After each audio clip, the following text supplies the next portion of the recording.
c'est parti. Bonjour, je m'appelle Pierre Granger-Praderas. Il y a quelques années encore, j'étais ici comme vous là, étudiant, à Bordeaux.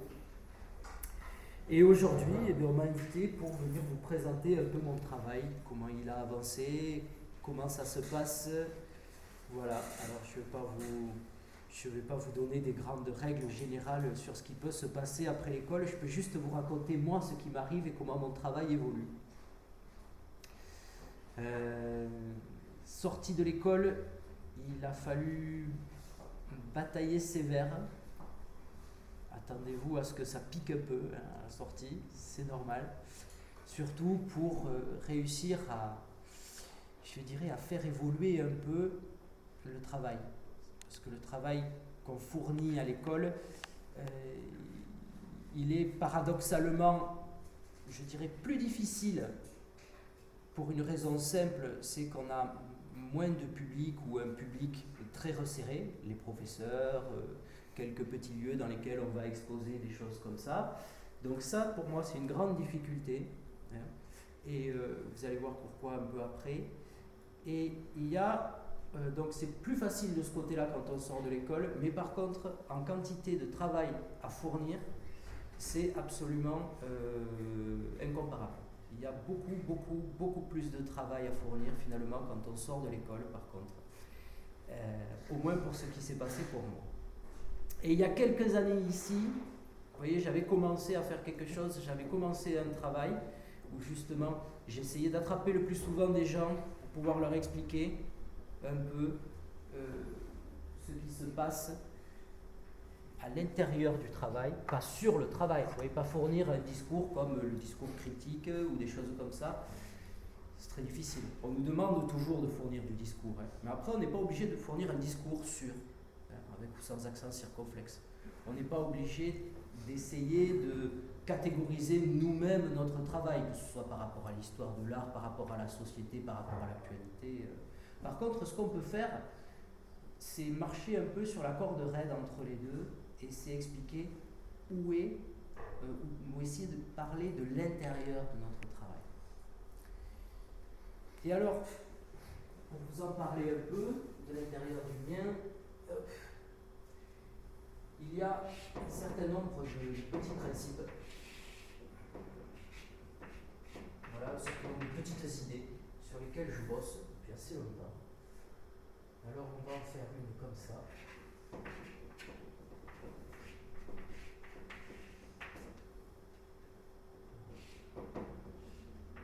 Un petit schéma. Il y en a qui ont fait de la technique un peu ici, des études techniques avant de venir ici. Oui. Non, ça rigole, mais pas dessus. Alors vous auriez pu reconnaître ça. Ça c'est un diagramme, c'est un petit diagramme qui est utilisé dans des domaines techniques et que là je réutilise moi ici dans des domaines beaucoup moins techniques. On va dire que ça c'est le temps. On va dire que 0 c'est l'absence de sens et on va dire que 1 c'est le sens.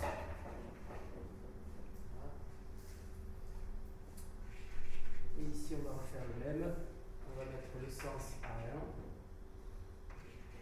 1. Alors quand je mets sens avec une barre dessus, ça veut dire pas. En logique, il y a des langages, dans les langages, il y a les langages de la logique booléenne. Un jour vous rencontrerez peut-être. Alors c'est vrai que c'est surtout utilisé en technique ou en informatique ou des choses comme ça. C'est un certain nombre d'opérations.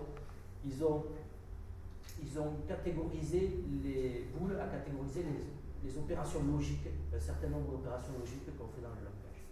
Quand il écrit plus,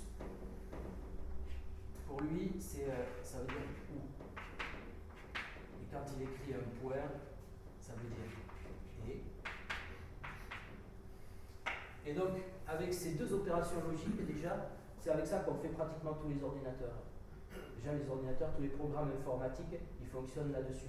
C'est comme si on allumait ou si on éteignait des interrupteurs. Bon. Vous avez déjà branché des interrupteurs, peut-être. Vous amenez l'électricité. Hop. Ici, vous avez un premier interrupteur. On va en mettre second. Voilà. Ça correspond à une haie.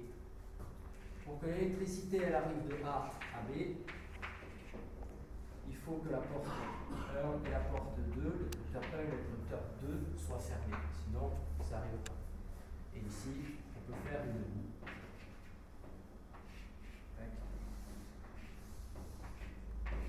Ça, vous avez dû le voir en physique un peu, hein, même ceux qui n'ont pas souffert longtemps en physique. Bon.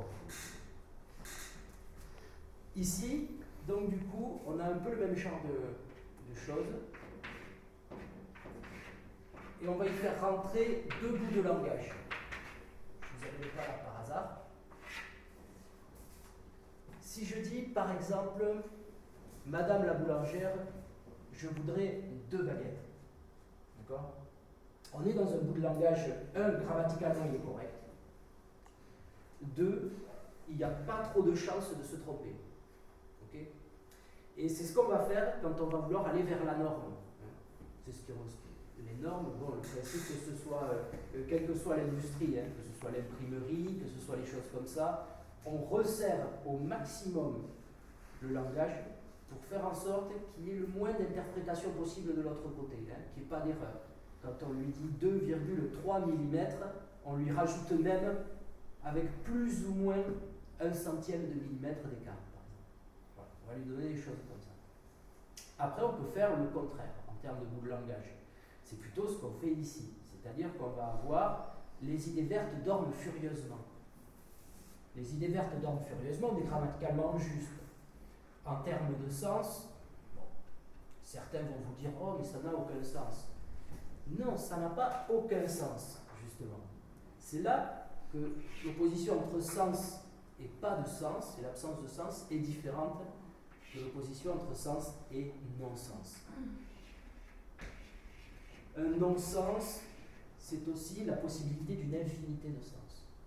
C'est un problème qu'on rencontre nous souvent. Faites un bout de poésie, vous allez avoir une infinité d'interprétations possibles. Et vous allez vous retrouver face à un public qui va arriver et qui va vous dire moi, je ne sais pas ce que je dois comprendre, il faut m'expliquer, je n'ai pas la culture pour, voilà, avec une chose comme ça. Et c'est très difficile. Vous allez voir, quand vous allez vous heurter à ça, c'est quelque chose de très très difficile. Ce qui est difficile, c'est de réussir, d'une part, à leur faire une place pour qu'ils puissent s'y inscrire, donc nous faire des bouts de langage dans lesquels il reste de la place pour celui qui va le recevoir, pour qu'il puisse interpréter et qu'il donc il puisse se définir. Parce que finalement, on ne se définit pas. Si on arrive devant une image, quelle qu'elle soit, et qu'on nous donne à côté l'explication, on nous dit « Oh, superbe, vous devez comprendre que c'est une référence au Quattrocento, patati, patata, patati. » La personne, du coup, elle en profite pour se carapater et pour ne pas faire son boulot d'interprète. Elle va se tirer. Et elle va prendre l'explication toute faite, ça va être bien, elle va s'échapper. Comme avec la publicité, comme elle fait à la maison, elle allume la télévision, on lui montre les images et on lui explique ce qu'elle doit en comprendre. Ça, c'est très difficile. Voilà. Donc, réussir à les inviter, réussir à leur donner envie et à leur faire comprendre aussi qu'ils y ont une place, et que leur interprétation ne vaut pas moins qu'une autre. Donc, quand on le fait comme ça, avec un petit bout de langage comme ça, c'est pas mal. Moi, dans mon travail, j'ai une particularité un peu, c'est que je ne fais pas que des choses, je ne fais pas que des bouts de langage comme ça. On produit aussi, je vous montre cette image, c'est une image du Chaos Communication Congress. Ça, c'est le congrès annuel du Chaos Computer Club. Vous savez ce que c'est, les Chaos Computer Club? Peut-être? Il y en a un, non? Non. Personne ne fréquente de Hackerspace ou de Hacklab? Ça, c'est intéressant. À la fin des années 80, il y a des clubs qui se sont montés en Allemagne, qui se sont appelés les Chaos Computer Club. Alors, fin des années 80, parce que la technologie commençait à nous apporter, grâce à l'informatique, un petit peu de réseau.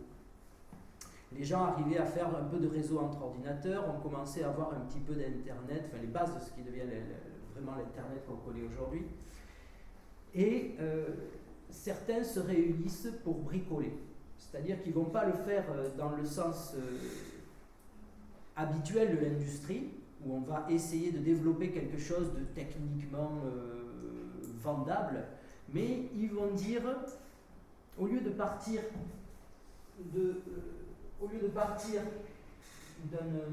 objectif, enfin de là où on est vers un objectif technique bien chiffré, ils vont regarder ce qu'ils ont autour d'eux et ils vont dire qu'est-ce qu'on fait avec ça.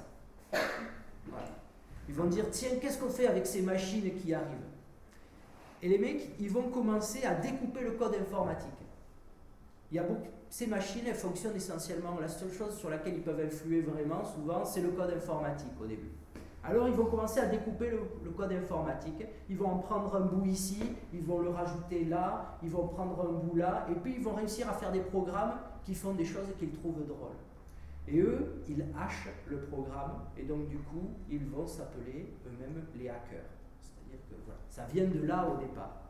Et puis rapidement, ils s'aperçoivent qu'ils ne découpent pas que du code informatique, ils découpent aussi du matériel. Ils vont mettre un bout avec un vieux bout d'imprimante. Quelques années plus tard, ils vont commencer à fabriquer des imprimantes 3D. Voilà, avec un vieux bout d'imprimante cassé de la maison. Ils vont commencer à fabriquer tout un tas de choses technologiques comme ça. Alors, attention, juste une précision, c'est différent. Voilà, un club, ça ressemble un peu à ça. Donc en général, vous avez beaucoup de barbus avec des lunettes et devant des ordinateurs qui ont une hygiène alimentaire qui tourne presque exclusivement autour de la pizza et des bières, et qui ont une certaine tendance un peu à l'anarchie, je dirais, ou au moins à ne pas se laisser contraindre. Il ne faut pas confondre avec une autre tendance qui arrive, les deux se mélangent un peu ici, mais il y a une autre tendance qui nous arrive de l'autre côté de l'Atlantique, qui sont les Fab Labs, où on a des grosses machines bien technologiques, bien propres comme ça. Le Fab Lab, c'est une invention du MIT. Vous connaissez le MIT peut-être, donc peut-être certainement l'université technique et technologique la plus réputée au monde. Et donc ils ont trouvé un certain nombre de choses qui arrivaient naturellement, comme les Hack Labs, les Hackerspace, assez sympas. Et ils ont dit, nous on va faire notre version. Et leur version à eux, ça marche dans l'autre sens. C'est-à-dire qu'on ne dit pas, tiens, qu'est-ce qu'on a autour de nous, qu'est-ce qu'on va faire avec ça. Eux, c'est plus une vision d'industriel. Et ils vont dire, voilà, on va acheter des très grosses machines très très bien, et grâce à ça, on fera de la créativité. Mais à notre manière, c'est-à-dire de manière verticale. Dans un Fab Lab, vous avez un Fab Manager. Le Fab Manager explique aux gens qui arrivent, il les forme pour qu'ils se mettent à savoir utiliser ces machines qui viennent de l'industrie. Donc en fait, ils vont formater plutôt les gens vers l'industrie, et après, ils sont un peu étonnés parce qu'ils ont quelques légers problèmes de créativité. Voilà. Mais c'est une vision très évangéliste des choses. C'est assez, c'est-à-dire ils vont répandre la bonne nouvelle de la technologie sur le monde. Voilà. Donc ça, c'était juste pour la précision. Voilà. Vous avez un peu les deux courants, et il ne faut pas trop confondre les deux parce que c'est... voilà. Alors, le Fab Lab a des très bons côtés. Le Fab Lab a des côtés très sympas. Vous pouvez y apprendre tout un tas de bases techniques que vous n'aurez pas appris si jamais vous n'êtes pas allé, si jamais vous n'avez pas fait des études techniques, etc., etc. Mais vous pouvez aussi l'apprendre dans un hackerspace. Vous pouvez vous y mélanger, vous pouvez demander à n'importe qui s'il peut vous aider pour ce projet-là, si vous avez une question. Celui qui sait répond, un point c'est tout. Vous n'avez pas de hiérarchie comme ça dans les hackerspace, c'est beaucoup plus simple en termes de... Voilà. Tout ça parce que le hack, j'en fais un peu. Voilà. Et aussi bien d'un point de vue technique que d'un point de vue, je dirais, du langage. Alors d'un point de vue technique, il y a un projet, vous avez peut-être vu ou pas, vous pouvez venir le visiter de temps en temps, il y a des ouvertures, je le fais visiter. Sur le toit du CAPC, on a mis quelques ruches. Ils m'ont invité à mettre quelques ruches, et des ruches avec un système dessous.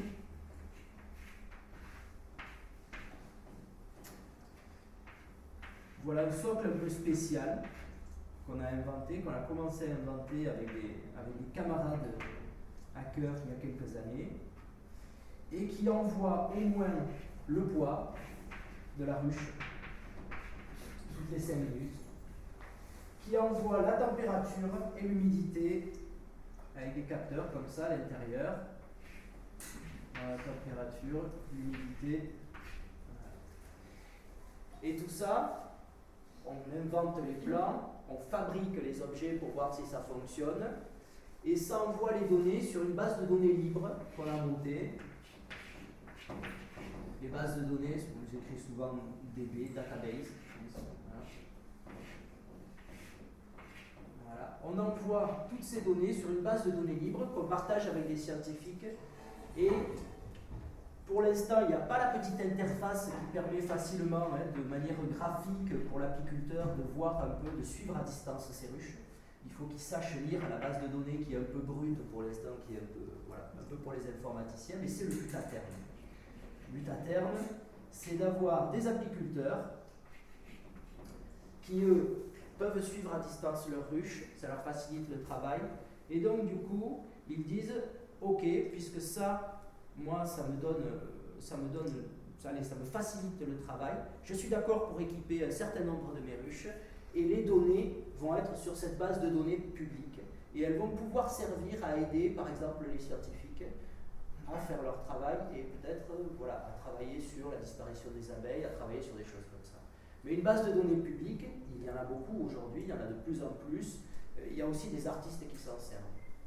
Il y a des artistes qui font un petit programme, et ce petit programme va lire les données, et on va réussir comme ça à produire des pièces. Il y a des artistes qui se sont amusés à faire chanter les nuages, par exemple. Donc avec les bases de données de la météo, ils ont, vous voyez les cartes météorologiques où on voit se déplacer comme ça les anticyclones, etc. Et bien avec ça, ça produit un son, ça produit un jeu. On peut faire des choses comme ça aussi. Le hack, ça peut être ça, donc c'est du bricolage technologique, mais c'est pas que ça. Il y a, si vous regardez les manifestes, il y a des manifestes hackers qui existent. Et il y en a un que je trouve un peu plus intéressant que les autres, c'est celui de Mackenzie Ward, Hacker Manifesto. Voilà. Si vous avez l'occasion de vous diriger vers ce livre ou de tomber dessus, en français, il a dû être traduit par le manifeste hacker. Mais prenez bien le nom de l'auteur parce qu'il y en a beaucoup des manifestes hackers. Et la plupart ne concernent que des affaires d'informatique. Bon, ça ne s'arrête pas là, le hack. Lui d'ailleurs, il le fait remonter à la notion de hack à bien avant l'arrivée de l'informatique. Donc cette chose qui a été inventée suite à l'informatique, il le fait remonter, voilà, cette notion il la fait remonter à bien avant. Sur quoi il se base? Il se base essentiellement sur une affaire de détournement, je dirais, pour faire simple et pour faire vite. On peut se baser pour voir effectivement les hackers sur une question de détournement, c'est-à-dire c'est quelqu'un qui prend quelque chose qui existe déjà. Ça peut être une machine, ça peut être un bout de langage, ça peut être tout un tas de choses. Il la modifie un peu et il la détourne dans son usage. Voilà. Ça, c'est quelque chose qu'on fait assez souvent. Alors. Voyons. Un peu comme là, on a la chance des fois, en travaillant avec des scientifiques, en travaillant, je dirais, n'importe, avec des gens d'autres disciplines, on a la chance de pouvoir utiliser, comme là, des bouts de langage de leur discipline, mais pas selon toutes leurs règles. Un mathématicien, lui, il est coincé. Quand il travaille en mathématiques, dans son domaine, il est obligé d'aller jusqu'au bout de la manière dont c'est normé. Il ne peut pas s'amuser à utiliser, il peut pas s'amuser à dévoyer le langage qu'il utilise. Voilà, par rapport aux règles des mathématiques. Quand vous allez travailler, comme là, on en a la chance sur le rucher du CAPC, avec des gens qui sont d'autres domaines, c'est parfois la possibilité pour eux, justement, d'aller un peu plus loin dans le sens où ils vont pouvoir un peu dévoyer les langages avec lesquels ils travaillent. Il y en a qui sont très heureux de trouver un peu de liberté ailleurs et de pouvoir jouer un peu avec les langages dans lesquels ils sont contraints au quotidien. Et ça, pour nous aussi, c'est une expérience, sont souvent des expériences qui sont enrichissantes. Parce que on a beau travailler dans des champs différents, si un jour vous avez la chance comme ça de travailler avec des scientifiques, vous vous rendrez peut-être compte qu'on a des manières différentes, on a les mêmes manières de résoudre des problèmes très différents. C'est-à-dire qu'on se retrouve à reformuler de la même manière des problèmes. Eux, ils se retrouvent face à un problème dans le champ scientifique que nous, on ne comprend pas bien, mais ils vont nous expliquer, par exemple, un jour, il y en a un qui me disait, il passe dans un labo de recherche, il regarde les bureaux, et il sait déjà en regardant les bureaux avec quel chercheur il va pouvoir s'entendre. Si le bureau est bien rangé, très propre, tout carré, il sait que cette personne n'a pas la même manière de travailler que lui. S'il voit un bureau avec beaucoup de bazar, il se dit, tiens, là il y a une chance qu'on s'entende. Parce qu'un bureau avec beaucoup de bazar, souvent, c'est pas que le type est un branquignol, c'est qu'il laisse les choses arriver et il laisse les accidents arriver. Quelqu'un qui est capable de laisser les accidents arriver. Sur un bureau où deux documents n'auraient jamais dû se rencontrer et tout d'un coup ils y sont simplement parce que ça n'a pas été rangé, simplement parce que ça n'a pas été parce que c'est le bazar, eh bien il peut se passer, les Allemands disaient le Witz. Freud il en parle de ça, du Witz. C'est Witz en allemand, pour le comprendre, en français pour le traduire c'est très dur. On peut le traduire par le jeu de mots éventuellement, mais il faut, pour bien comprendre, il faut entendre qu'en allemand, Witz, ça ressemble à Blitz. Blitz, c'est l'éclair. Et c'est le court-circuit. C'est le court-circuit entre deux choses qui n'auraient pas dû se produire. C'est pour ça qu'on dit le jeu de mots, parce que souvent, les blagues, c'est ça. C'est un court-circuit entre deux choses qui n'auraient pas dû se rencontrer. Et bien là, c'est pareil. Il va se produire un Witz. Et à ce moment-là, dans la recherche, qu'elle soit plastique pour nous, qu'elle soit... le courage, souvent, c'est de dire stop. Vous voyez l'endroit, l'objectif qu'on s'était fixé au départ, eh bien, il ne faut pas y aller. Regardez, ce qu'on vient de trouver là, c'est 1000 fois plus intéressant. Donc on arrête là. Et on va chercher là plutôt que de continuer à aller vers l'objectif qu'on s'était fixé. L'objectif, c'est un point d'horizon. Et ça, c'est très très dur de le faire comprendre aux gens à qui vous allez envoyer vos dossiers. Parce que vous allez voir, la vie d'artiste, malheureusement, c'est beaucoup une vie de dossier. Ça, c'est très dur. C'est aussi pour ça qu'il y a beaucoup plus de travail à fournir en sortie, parce qu'en sortie, vous avez votre travail plastique à continuer à faire évoluer, et vous avez surtout tout un tas de papiers, de dossiers, d'administratifs à faire qui bouffent du temps.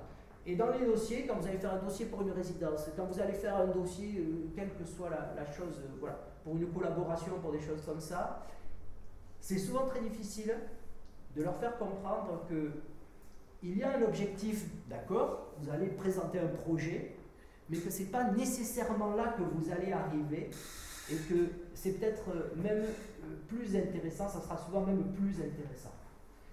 Alors c'est difficile parce qu'il y en a certains, il va falloir les surprendre au milieu, il ne va pas falloir leur dire ça à l'avance, parce que sinon ils vont dire oh là, non, lui je ne le prends pas. Lui, il va me faire un faux bond, il va m'amener n'importe où, etc. Parce qu'aujourd'hui, quand on vous demande de faire des dossiers, souvent, on vous demande de chiffrer jusqu'au dernier centime. On vous demande de dire, non pas comment vous allez chercher, mais ce que vous allez trouver. Ce qui est une absurdité. Et en plus, il y a une autre chose. C'est que c'est un mode de fonctionnement qui a été tellement poussé dans tous les domaines que ce soit beaucoup d'artistes aujourd'hui ou beaucoup de scientifiques, eh bien, ils passent leur vie à préparer les dossiers, c'est un temps très long, pour avoir des sous. Et quand les sous sont arrivés, eh bien, en vrai, ils n'ont même pas le temps de faire la recherche. Ils sont obligés, ils sont contraints de recommencer déjà, et ils utilisent ces sous non pas pour faire la recherche pour laquelle c'était dédié, mais ils vont fournir quelque chose pour satisfaire, pour faire style qu'ils l'ont fait, et parce qu'ils sont déjà obligés de recommencer à faire des dossiers pour retrouver des sous. Voilà. Rien que pour faire tourner le fonctionnement comme ça. Alors, on a des solutions pour s'en sortir autres. Elles commencent à apparaître, des crowdfunding, Ulule, KissKissBankBank, des choses comme ça. Il y en a pas mal qui fonctionnent. Donc, l'objectif, c'est de trouver des supports, et en vrai, souvent ça tourne plus à la vente de multiples qu'au support.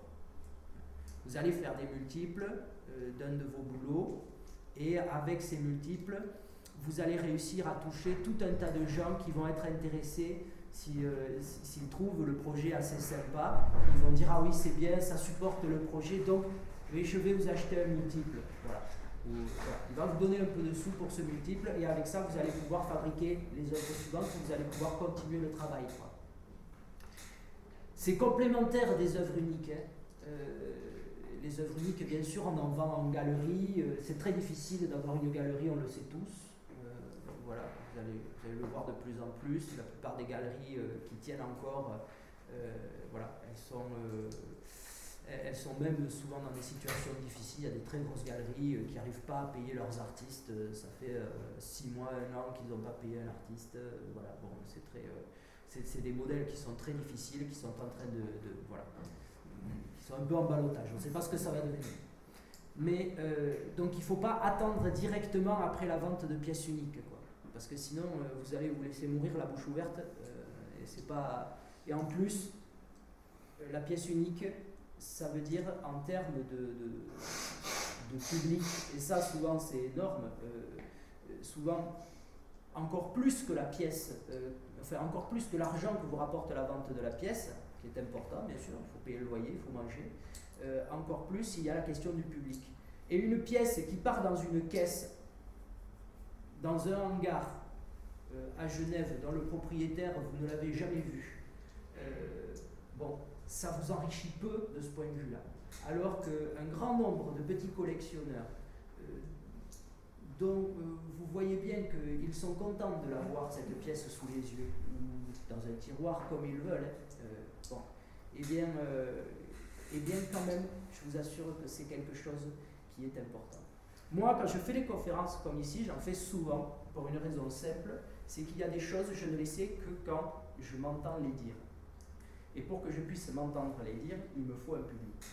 Il me faut des gens avec qui échanger. Sans ça, eh bien, le travail s'agrippe. Voilà. C'est très difficile. Parce que non seulement on n'entend pas les bêtises, on n'entend pas qu'on tourne en boucle, mais en plus, on va carrément, souvent, ne rien pouvoir fournir du tout. Ne rien pouvoir faire passer au langage. C'est pas qu'il ne se passe rien dans notre tête, hein. C'est qu'à un moment, on va le faire comme ça, regarde si j'ai du rouge. On va le faire.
Ça,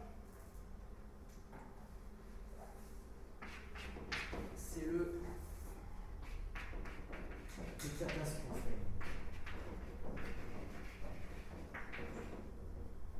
Alors c'est un vieux truc que je me traîne depuis un moment, donc j'en vois sonner au fond.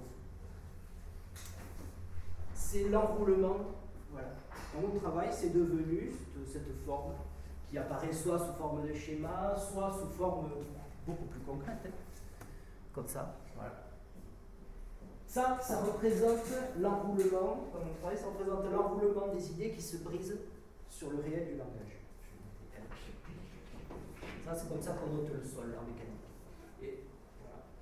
On a toujours des choses à l'esprit, ça c'est certain. Mais c'est au moment où on doit les faire passer au langage où ça devient très difficile, soit. On n'est pas satisfait. Hein? Ça ne va pas. Il y a un problème.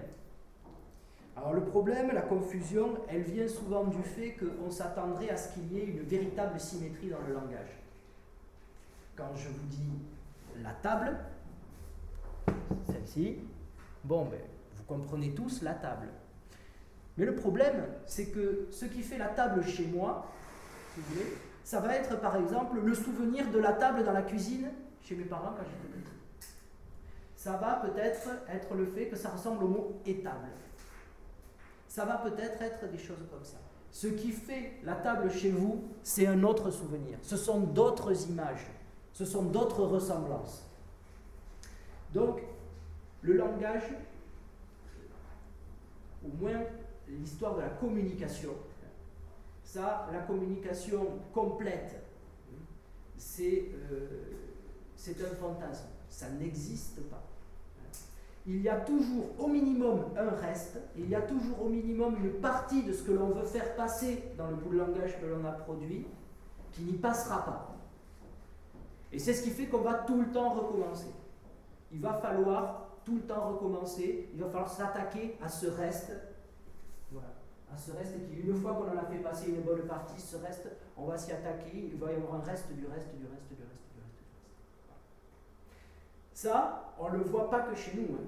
Le problème, il existe aussi, par exemple, en mathématiques. Je vous le fais de manière un peu olé olé pour un mathématicien, si vous m'entendez, mais il y a un mathématicien qui s'appelait Gödel. Bon, si vous avez l'occasion de regarder son travail, c'était très intéressant.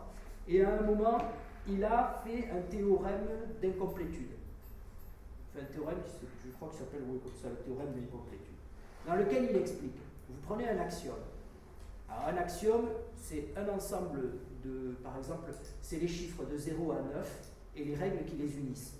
L'addition, la soustraction, etc. Donc, c'est un ensemble de bouts de langage, comme ça, et les règles qui vont avec. Vous prenez un axiome.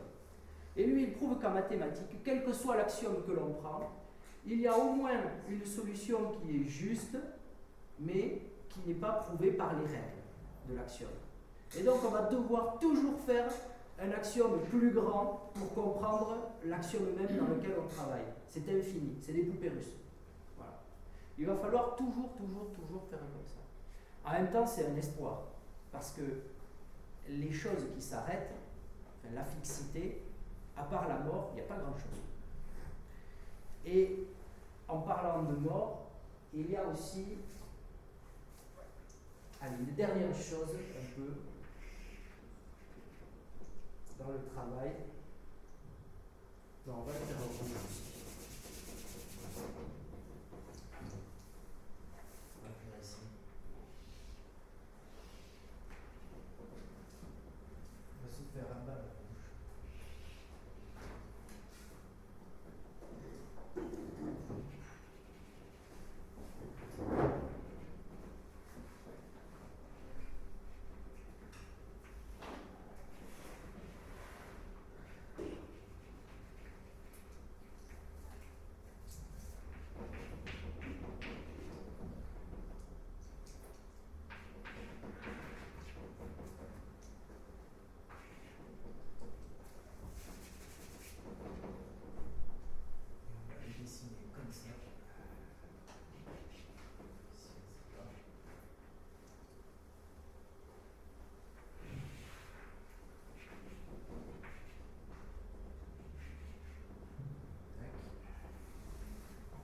Ici, vous y arrivez.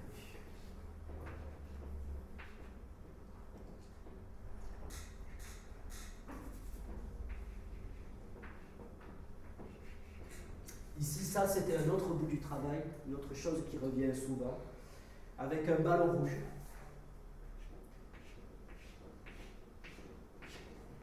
Qui vient d'une expérience un jour. C'était d'écrire ça.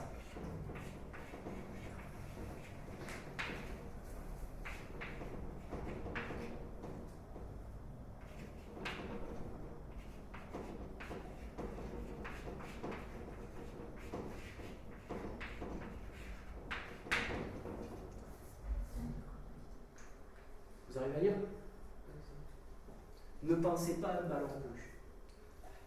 Et l'expérience, c'est de l'écrire et de le montrer à un public, comme ça. Et d'avoir la possibilité d'avoir les retours. Déjà, soi-même, à chaque fois qu'on passe, moi je l'avais un moment au salon, à chaque fois qu'on passe devant, quand c'est pas un ballon rouge, bon, forcément on pense à un ballon rouge, mais surtout à chaque fois on en fait un différent. Le ballon, il y a des moments, il va ressembler un peu, mais voilà, si on se le visualise, bon, une expérience renouvelable comme ça. Et ensuite, ce ballon rouge, il est devenu, dans des systèmes comme ça, Imagination Balloon, alors avec même... Alors pourquoi en anglais? J'en sais rien. Il est venu comme ça. Non seulement il est venu en anglais, mais en plus il est venu avec une faute d'orthographe que j'ai gardée. Ça. Hop. S au milieu, c'est le sujet. C'est facile. Et DA, c'était pour Death Attraction, c'est le poids de l'âme. Vous connaissez cette histoire du médecin qui s'est amusé un moment à dire qu'il avait trouvé le poids de l'âme. Il avait trouvé que voilà, quand le corps de quelqu'un trépassait, eh bien, ce corps, à la pesée, il perdait exactement 21 grammes, c'était invariable, tous les corps, des gens qui trépassent. Et donc il dit, c'est ça, j'ai réussi à définir le poids de l'âme. Alors, quelques temps après, il y en a d'autres qui ont essayé de renouveler l'expérience pour voir si ça marchait toujours, et pas du tout en fait. Pas du tout cette perte de 21 grammes à la main. Mais c'est pas grave. L'image a fonctionné, ça a fonctionné parce que l'image est intéressante pour nous. On va avoir cette attraction mortelle. On peut la considérer comme étant cette chose qui nous ramène toujours, même en physique, ça existe, vers l'état d'énergie le plus bas. Si on n'a pas de difficultés, si on n'a pas de contraintes, la plupart du temps, on va se retrouver assis dans un canapé et on va aller vers toujours comme ça, l'état d'énergie le plus bas, on va en faire le moins possible. Il y a aussi en même temps un moyen de s'en sortir, souvent, on le fait sans s'en rendre compte, c'est qu'on se met un peu la pression. On se crée des angoisses pour des choses, on se crée des... voilà. Et des fois on a raison, parce que la vie elle est très courte. Quand on voit la vitesse à laquelle peut évoluer un travail de plasticien, eh bien on se rend compte que les expériences elles prennent énormément de temps. Et il y a des jours où vraiment on se dit, c'est bien, ça avance, mais mon Dieu que la vie elle est courte. Parce que même si j'arrive à expérimenter comme ça, à ce rythme-là, jusqu'à 80 ans, eh bien, il ne va pas falloir chômer, quoi, pour que ça arrive à faire quelque chose peut-être de plus intéressant à la fin. Donc, il y a cette contrainte-là, il y a cette idée-là, il y a vraiment urgence. Il faut essayer d'éviter au maximum de repousser à demain les expériences.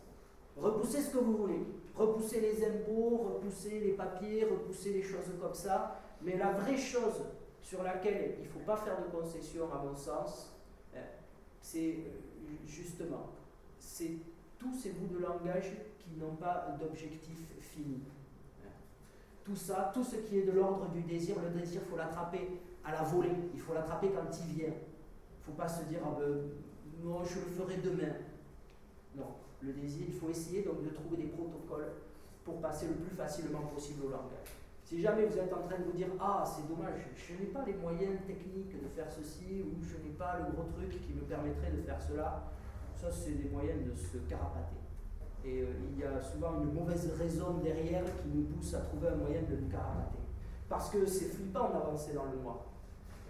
Autant quand on répond à quelque chose, quand on répond à une attente comme à celle des impôts, je veux dire, non seulement on voit bien où il faut aller, mais en plus, on sait qu'on peut avoir juste.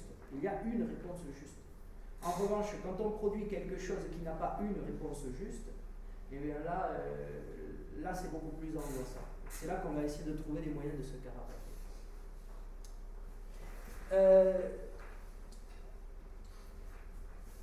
On en était à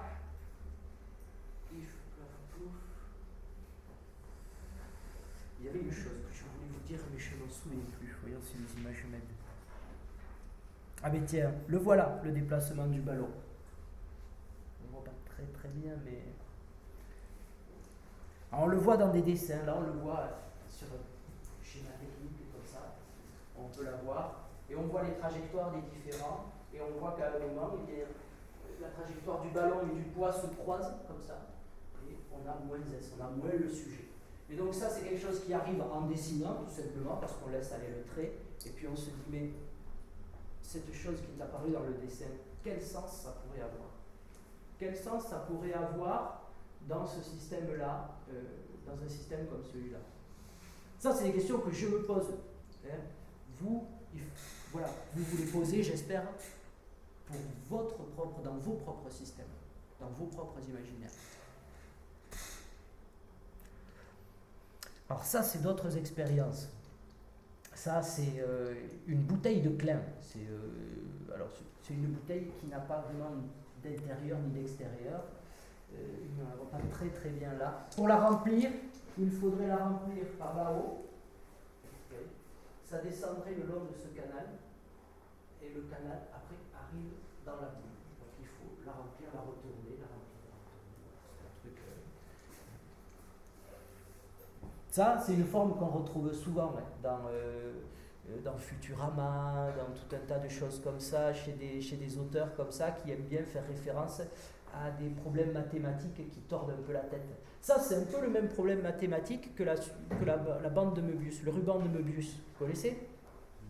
Alors, le ruban de Möbius, vous prenez une bande de papier, et puis vous la reliez pour faire un cercle, sauf que vous lui faites faire un demi-tour à un endroit. Et donc, vous allez avoir un seul côté et une seule face. Si avec le doigt, vous suivez le long de la bande du ruban de papier, vous allez passer des deux côtés, comme ça, l'un après l'autre, comme ça, voilà, sans jamais quitter. Et pareil pour la face, vous allez suivre, en fait, ça n'a plus qu'une seule face. Voilà, c'est pour ça qu'on appelle les surfaces en mathématiques. Si on la développe un peu, ça donne ça. Alors, ce qui est intéressant dans le ruban de Möbius, c'est que si on en prend un morceau, là c'est un problème d'échelle.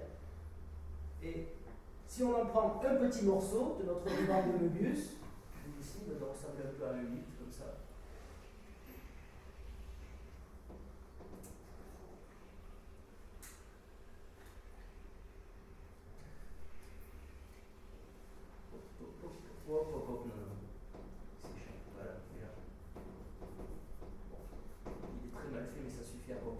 Si on en prend un morceau comme ça, là on a bien deux côtés, deux faces. Deux côtés, et cette face-là, celle qui est de l'autre. Si on prend l'ensemble, ça n'a plus qu'un seul côté et une seule face. Donc le fait de changer d'échelle souvent dans l'analyse des problèmes, dans l'analyse des images que l'on se fait des problèmes, permet de les résoudre ou permet justement de leur donner un nouvel intérêt. Ici, c'est un travail qui est basé donc sur du langage informatique. Un jour, ça c'est une erreur que j'ai eue sur un serveur. C'est une erreur classique qu'on a souvent sur un serveur. Sauf que j'ai changé le texte un peu. Et que, vous voyez, en haut à gauche, root @pgp, ça veut dire que vous êtes le chef. Root, ça veut dire que vous êtes le chef de la machine. Là, quand vous allez taper. Tout ce que vous allez taper, la machine va l'exécuter. @pgp, ça veut dire PGP, c'est le nom de la machine. /root, c'est le dossier racine, le dossier du chef. Voilà. Et ensuite, do, ça veut dire fait, compile, voilà. Exécute, exécute, là il y a l'adresse d'un truc à la fin qui termine en .sh, c'est-à-dire un script. Et donc, exécute ce script. Et là, l'ordinateur, lui, quand il y a quelque chose qui ne lui plaît pas, il vous renvoie une erreur. Là, en l'occurrence, on a leaking memory, on a not alloc stake frame, bon bref. Voilà.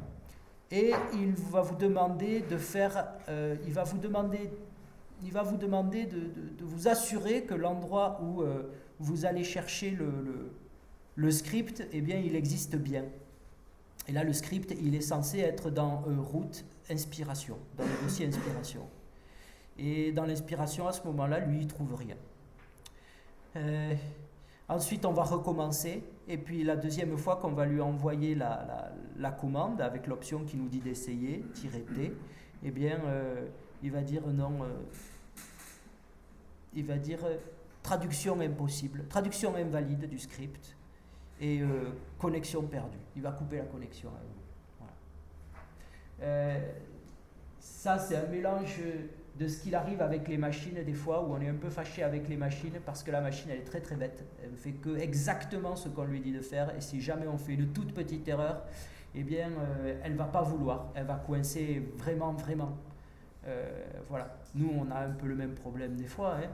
On a des problèmes pour trouver le bon fichier, pour des choses comme ça avec nos désirs. Mais ça nous amène à une question qui est intéressante, c'est celle de l'intelligence artificielle. Aujourd'hui, il y a beaucoup d'artistes qui commencent à s'intéresser, à travailler là-dessus, un peu sur l'intelligence artificielle. Et la question, c'est est-ce que l'intelligence artificielle, elle se trouverait vraiment dans les machines ? Chez Google, ils sont persuadés que c'est quand ils vont réussir vraiment à faire marcher les ordinateurs quantiques que la machine elle va être intelligente. Parce qu'ils se voient surtout, l'intelligence, ils la caractérisent en termes de capacité à faire des calculs. Voilà. Pour eux, quelque chose qui fait, voilà, c'est beaucoup faire des calculs, et c'est faire notamment un type de calcul qui est très répandu aujourd'hui, c'est les probabilités. C'est d'être capable de grappiller sur l'avenir, d'être capable d'anticiper voilà, avec les probabilités. Sauf que les probabilités, si on est sérieux, en vrai, on ne peut pas prédire l'avenir. On sait très bien que, pour faire rapide, les probabilités, ça consiste à mettre du langage sur le réel qui nous entoure. On va mettre des bouts de langage, on va chiffrer. Par exemple, on va chiffrer le nombre de pas qui vous amène d'un point A à un point B. Et ensuite, au lieu de... Ça, c'est les statistiques. Mais après, si jamais on analyse bien un grand nombre de statistiques, parfois on voit qu'il y a des choses qui reviennent, on voit qu'il y a des choses récurrentes. Et donc, il y a plus de chances que telle chose arrive. Hein. Le battement d'aile de papillon, si vous en avez entendu parler, à cause des papillons de Lorentz, c'est tout simplement quelqu'un qui dit, enfin c'est un mathématicien qui dit, voilà, si un papillon bat des ailes à un endroit du monde, il se peut que même sur un autre continent, ça déclenche un ouragan. Alors, oui, effectivement. Mais ce qu'il voulait dire par là, c'est pas simplement qu'une toute petite action va avoir un grand effet. Non, c'est qu'une toute petite action va faire que cet effet va avoir lieu plus tôt à ce moment-là qu'à un autre. Mais il y aurait de toute façon eu un ouragan. Si ce papillon n'avait pas battu des ailes à ce moment-là, s'il avait battu des ailes à un autre moment ou à un autre endroit, eh bien, il y aurait quand même eu un ouragan, mais un ouragan ailleurs. Parce que ce n'est pas juste le papillon qui provoque l'ouragan. C'est une infinité de choses. Quand on commence à chiffrer le réel, il faudrait tout chiffrer. Et c'est impossible de tout chiffrer. On ne peut pas, c'est trop grand, c'est trop... voilà. Et donc, si on est vraiment sérieux, on sait qu'on peut prédire un petit peu que des choses vont arriver, mais on ne saura pas quand. Et surtout, il restera toujours des choses qu'on ne pourra pas prédire. Voilà. Malgré le mauvais usage que certains voudraient en faire. Et il faut se méfier beaucoup aujourd'hui du mauvais usage que les gens veulent en faire. tout ce qui est marketing, etc., ils veulent à tout prix vendre que leur modèle, ou les traders à la bourse, ils veulent vendre que leurs modèles mathématiques vont être capables de prévoir ce qui va arriver, les fluctuations des cours de bourse pour pouvoir gagner de l'argent, pour pouvoir machin, pour pouvoir truc. Ils vont toujours vous expliquer qu'eux, ils peuvent prédire l'avenir. Sauf qu'à ce moment-là, ils vous mentent. Ils savent très bien qu'ils ne peuvent pas vraiment prédire l'avenir. Voilà. Il y a un mauvais usage qui en est fait. Mais il ne faut pas non plus rejeter ce genre de choses. Si vous avez l'occasion de travailler avec des mathématiciens ou des choses comme ça, ce sont quand même des sujets, vous verrez, qui peuvent être passionnants. Voilà. Il ne faut pas le rejeter en bloc. Allez, pour faire vite et pour conclure, donc ça c'est les ruches sur le toit du CAPC qui sont connectées. Alors si vous voulez participer à ce genre de programme, je ne dis pas à tout le monde de devenir programmeur, c'est compliqué de devenir programmeur. On ne peut pas être artiste à plein temps et programmeur à plein temps. Et pour être un bon programmeur, il faut être un programmeur à plein temps. Donc avoir des notions de programmation, c'est bien, mais après, surtout, il faut juste les avoir pour pouvoir travailler avec des gens qui sont programmeurs à plein temps. Voilà. C'est ça, la vraie difficulté, elle est là. Elle est de s'articuler avec des gens qui sont, eux, capables de ne faire que ça. Mais qui, de leur côté, même s'ils ont quelques notions d'art, par exemple, ne vont pas être capables de faire votre travail à votre place non plus. Donc voilà, c'est toute la difficulté de l'exercice, elle est souvent là. On part tous pleins de bonnes intentions et puis au bout d'un moment on se fâche, des fois. Parce que on n'a pas été clair dès le début ou on n'a pas encore su bien gérer ce genre de choses. Il y a aussi beaucoup de projets qui échouent parce qu'on veut tout faire soi-même. On ne peut pas tout faire soi-même, c'est impossible. On ne peut pas programmer la nuit, fabriquer la partie, voilà, réfléchir à la partie artistique de l'installation le jour, etc. Alors c'est vrai qu'il y a des outils qui facilitent énormément aujourd'hui les installations interactives, voilà, toutes ces choses-là, l'art numérique, je ne sais encore quel autre terme on va vouloir mettre là-dessus. Il y a des cartes Arduino par exemple, qui sont des petites cartes électroniques que fabriquent des Italiens. Vous connaissez tous quand même la carte Arduino? Oui, un peu? Non, pas tous. Alors je la présente vite. C'est une petite carte électronique que des Italiens ont inventée. Ils ont dit tiens, on va faire une petite carte. Il suffira de la brancher à l'ordinateur. D'un côté, on va le laisser. Et de l'autre, on va faire rentrer des capteurs et on va faire sortir des actionneurs. Par exemple, on va mettre un bouton, voilà, et puis le premier qui appuie sur le bouton, ça va nous allumer la lampe. Voilà. Et avec l'ordinateur, on lui dira, voilà, on pourra choisir de lui faire allumer la lampe ou de lui faire allumer la lampe s'il appuie 2 fois ou 3 fois, bref. Et on peut faire ça avec tous les capteurs et tous les actionneurs que l'on veut à partir du moment où c'est piloté avec un peu d'électricité. Ça permet d'éviter de passer 25 ans à apprendre l'électronique. Parce que si vous voulez faire la même chose en électronique, c'est très long, il faut énormément de connaissances. Et à chaque fois que vous allez vouloir modifier quelque chose, il va falloir refaire toute la carte électronique. Voilà. Donc là, grâce à ça, ça permet de gagner énormément de temps. Mais ne rêvez pas non plus. Le langage pour le faire fonctionner, c'est du C. C'est-à-dire qu'il faut au moins que vous appreniez un peu les bases du langage informatique pour comprendre un peu ce qu'il y a. Alors ce qui est bien, c'est que vu que c'est du libre, il y a énormément de programmes qui sont partagés sur Internet. Et les gens, quand ils travaillent là-dessus, ils laissent leurs programmes justement en partage libre et en réutilisation libre. Donc vous allez pouvoir en regarder un paquet et par mimétisme, vous allez comprendre que ça correspond à ça. Vous allez même pouvoir copier-coller des bouts d'autres programmes et faire vos programmes. Mais le top du top, c'est quand même de travailler avec un informaticien ou de travailler avec quelqu'un qui sait faire ça, qui va être un peu plus pointu là-dedans. Vous allez voir, vous allez gagner un temps fou et une liberté folle pour l'esprit. Voilà. Il y a un truc qui est important là-dedans, c'est la notion de libre.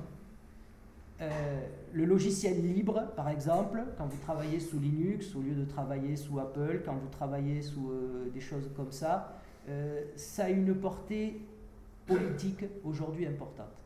Il y a un point de vue très concret déjà. avant la portée politique même, il y a un point de vue très concret. Là, c'est sympa, vous êtes étudiant, mais quand vous allez sortir avec les Adobe Photoshop et tous ces logiciels propriétaires, le jour où on va vous demander de fournir un fichier fait avec Adobe Photoshop, enfin le jour où vous allez fournir à un client un fichier fait avec Adobe Photoshop, si vous allez voir, si vous avez un petit peu vous commencez à avoir un peu de succès. Quand on commence à avoir un peu de succès, on n'a pas encore les sous. Hein. Il n'y a que le succès qui est là. Voilà. Eh bien, méfiez-vous parce que Adobe, il pourrait dire mais tiens, c'est étrange ce fichier que vous avez mis en ligne, il est fait avec Adobe Photoshop, mais il n'y a personne, on n'a pas votre nom de licence. Vous pouvez nous fournir votre numéro de licence, je vous prie? Vous savez combien ça coûte les licences un peu là? Ça douille à mort. Hein. Là, on les télécharge, on les pirate, on s'amuse, voilà. Le jour où il faut vraiment les payer, j'aime autant vous dire que c'est des blends. Puis c'est des blends de tous les ans. Voilà. Avec tout le système qui est fait derrière. Les Mac, c'est très joli. Hein. Ça marche très bien, je suis d'accord. C'est très très beau en plus. C'est hyper classe, posé sur la table, tout ça. Mais quand il faut le changer tous les 3 ans parce que vous ne pouvez plus faire la mise à jour parce que le matériel est trop vieux, que vous n'êtes plus compatible, etc., etc., etc. Et surtout, ça bride. Parce que si vous avez une idée, vous travaillez avec un ordinateur sous Linux, vous avez une idée, vous dites « Ah là là, je voudrais faire ce truc-là, mais voilà, je voudrais faire ce truc-là, c'est dommage que ça ne soit pas possible. » Eh bien si, c'est possible. Les logiciels libres, le code est ouvert, mais en plus, vous avez la possibilité de le modifier légalement, de le partager légalement, etc., etc. Et donc, vous allez trouver aussi des communautés très importantes de gens prêts à vous aider, à collaborer sur des projets où effectivement, il n'y a pratiquement pas de thunes. Et simplement parce qu'ils trouvent l'idée intéressante. Moi, je travaille sur un projet là, c'est ça, c'est le graphostrophe. C'est une machine qui fait transformer un vieil extracteur à miel en machine à afficher du texte en l'air, comme ça, avec des LED. Les LED, en tournant vite, si on se débrouille bien, elles nous affichent du texte, comme ça, autour du cylindre. Bon, mais pour un projet comme celui-là, par exemple, il y a beaucoup de boulot. Il y a beaucoup de boulot de programmation. Et bien, il y a des programmeurs, ils trouvent le programme vraiment, le projet vraiment sympa, et en plus, le projet étant libre, alors ils disent, ben ouais, nous, on est prêts à contribuer. Les ruches électroniques, c'est pareil, c'est des mecs qui contribuent gracieusement, mais parce qu'ils savent, que c'est possible parce que c'est des outils ouverts, qu'ils connaissent qu'ils ont la possibilité d'avoir accès à l'intérieur du code. Contrairement à votre Mac, vous ne pouvez pas entrer dans le code, vous ne pouvez pas savoir ce qu'il y a dedans. C'est une boîte noire. La seule chose que vous savez, c'est ce que vous rentrez et ce qui en sort. Vous avez un ordinateur Windows? Regardez de temps en temps, simplement, vous savez, les débits d'entrée-sortie de votre connexion Internet. C'est étrange. Vous n'avez même pas le navigateur allumé, vous n'avez rien qui a priori utilise Internet et vous avez un débit constant aller-retour. Parce que votre ordinateur, les logiciels qui sont à l'intérieur, ils sont en train de se foutre de votre gueule et ils sont en train d'envoyer tout le temps des données sur ce que vous êtes en train de faire. Ils passent leur vie à ça. Voilà. Parce que, un logiciel, la plupart des logiciels payants ou gratuits, les sociétés qui fournissent ces logiciels, leur principal business, c'est d'être capable de dire que Monsieur X qui a été voir les chaussures comme ça, c'est aussi le même qui a été acheter ça, et c'est aussi le même qui a été... pour pouvoir fournir ça à des clients qui, eux, ont envie de vendre des choses, par exemple, pour du commerce, pour des choses comme ça, etc., etc. Mais ils sont tout le temps en train d'utiliser votre machine, c'est pas vous n'avez pas la main dessus. Voilà. Sachez-le, vous n'avez pas la main dessus. Donc vous n'avez pas la main dessus, ça bride, et après... Quel est notre rapport à la culture aujourd'hui? C'est-à-dire, est-ce que tout le monde doit pouvoir y accéder ou est-ce qu'il n'y a que ceux qui peuvent payer qui doivent y accéder? Ça aussi, c'est une question. Quand je dis que mon travail, quand on produit du travail comme ça, comme celui des ruches électroniques par exemple, où on monte un système où tout est partagé en libre, les plans, le code, etc. Il y a des gens qui nous disent « Ah mais comment vous vivez alors ?» Mais quoi, comment on vit? Parce que vous croyez que c'est en déposant des brevets, maintenir un brevet c'est 150 000 € par an. 150 000 € par an pour maintenir un brevet au niveau mondial. Sans compter les cabinets d'avocats, parce que le jour où il y a quelqu'un qui enfreint votre brevet, eh bien, il va falloir payer des cabinets d'avocats internationaux. Et j'aime autant vous dire que si c'est Google qui a ou Samsung qui a enfreint votre brevet, votre avocat, bon, ben, voilà, vous ne pourrez jamais payer un avocat, des cabinets d'avocats assez chers pour qu'ils puissent vous défendre correctement. Ça ne fonctionnera pas. Donc c'est intenable. En plus, on ne peut pas vendre du vent tout le temps. L'idée de déposer un brevet, l'idée de la propriété intellectuelle, elle était fonctionnelle jusqu'à il y a une vingtaine, une trentaine d'années. Mais les choses se sont accélérées. Il y a des cabinets d'avocats qui passent leur vie à déposer tout ce qu'on peut. S'ils pouvaient, ils déposeraient l'air qu'on respire, comme ça, chaque fois qu'on respire, on leur paierait quelque chose.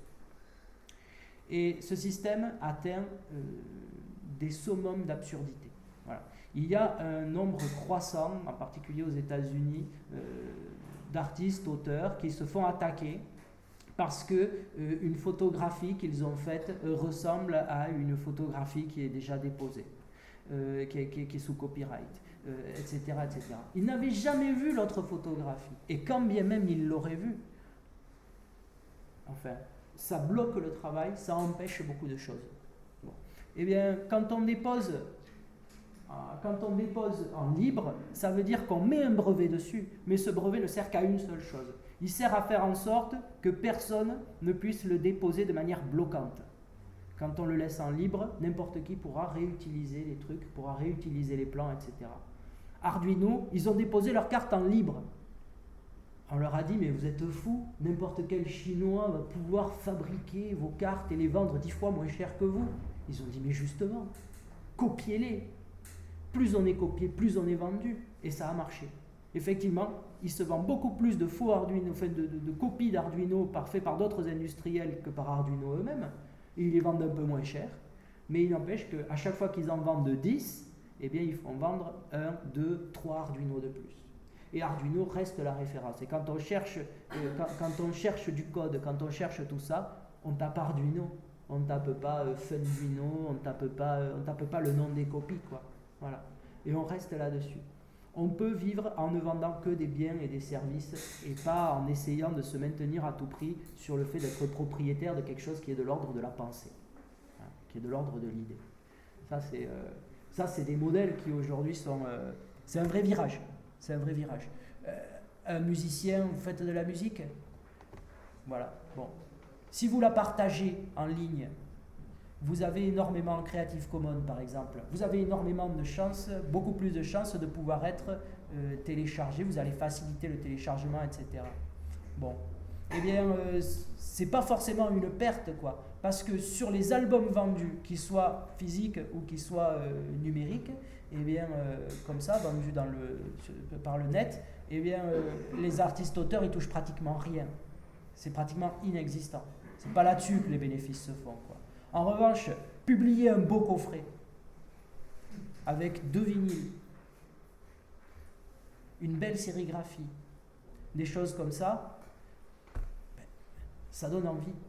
Et là, il y a des mecs, s'ils aiment bien votre boulot, eh bien, ils y mettront non pas difficilement 1,50 € ou aller le pirater, eh bien, ils mettront plutôt, là, ils mettront 20, 30, 40 balles pour avoir ce bel objet, pour avoir cet objet. Tout simplement. Voilà. Donc si vous voulez contribuer à ce genre de projet, vous pouvez, voilà.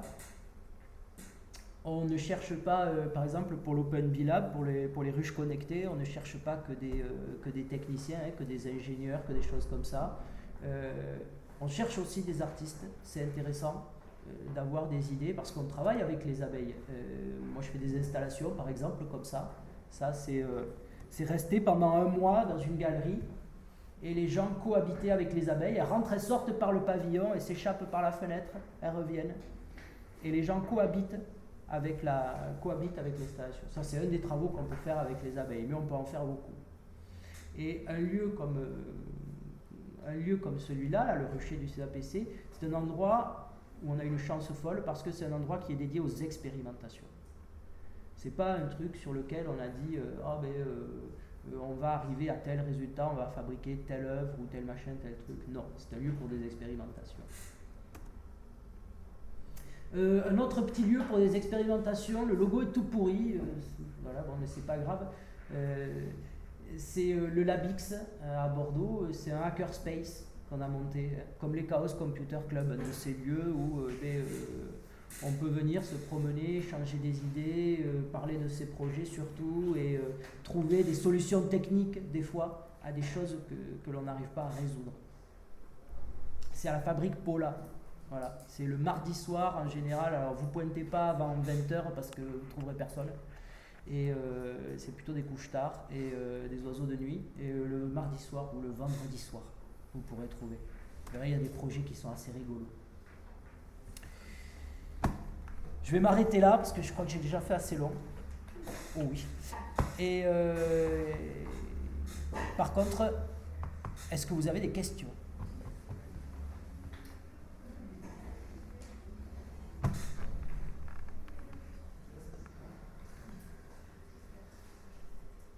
Peu importe le domaine. Vous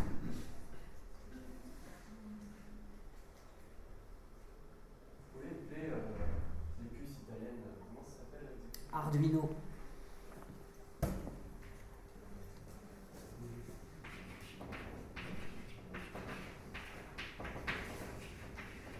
Arduino, c'est le nom de la carte. Voilà. C'est le nom de la marque, il y a plusieurs cartes. Vous allez trouver.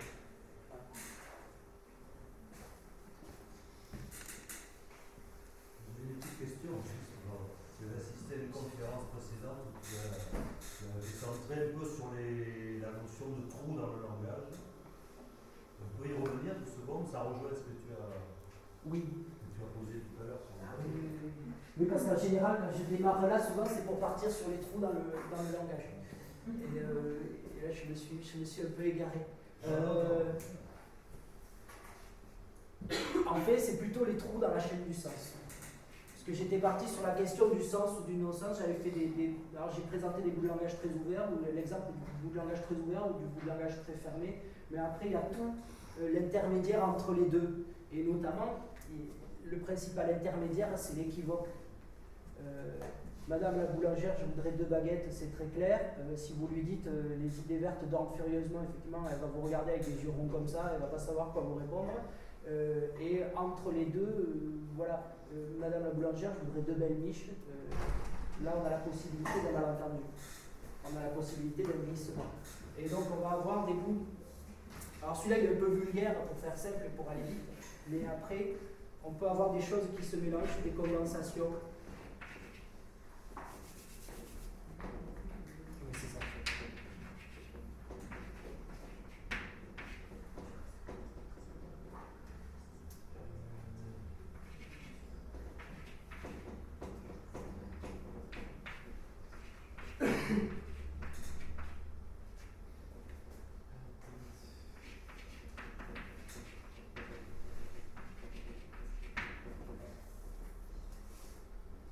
Ich weiß nur, I don't nicht.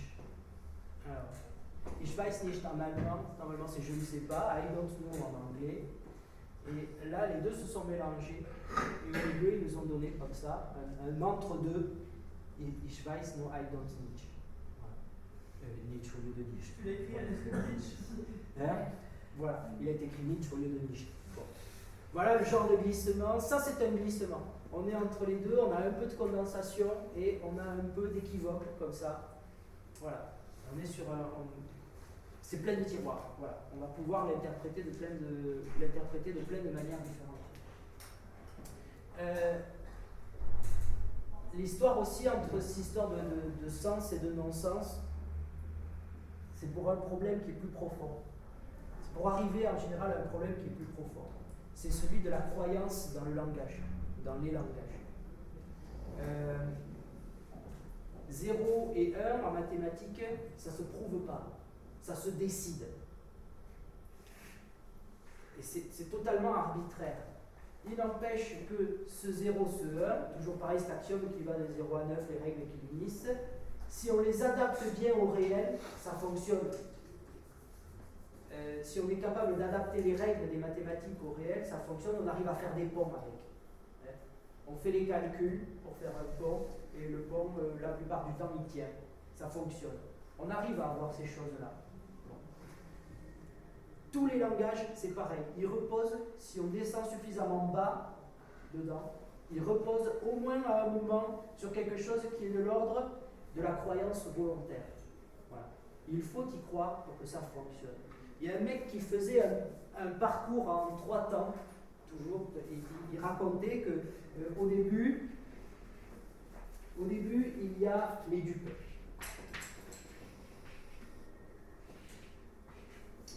Alors le dupe, la dupe normalement parce que c'est un oiseau au départ, bon. Mais nous là maintenant on utilise l'adjectif de alors, les dupes. Les dupes, ce sont les gens qui croient aveuglément. Voilà. Mon Dieu, c'est le seul. Voilà. Vous avez tort de ne pas y croire. Il faut y croire. C'est comme ça, un point c'est tout. Là, on est typiquement chez le Dieu.